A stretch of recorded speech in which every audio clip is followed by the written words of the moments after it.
I really like using my extendable wand with the curve to get into the undercarriage of trucks like this. This is good for getting the salt off, especially after all the storm that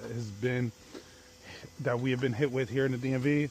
And it can turn and swivel, so I can get under here a lot easier.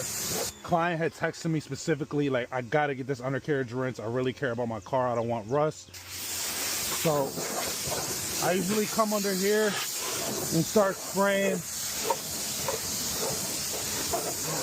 and giving the truck a good rinse.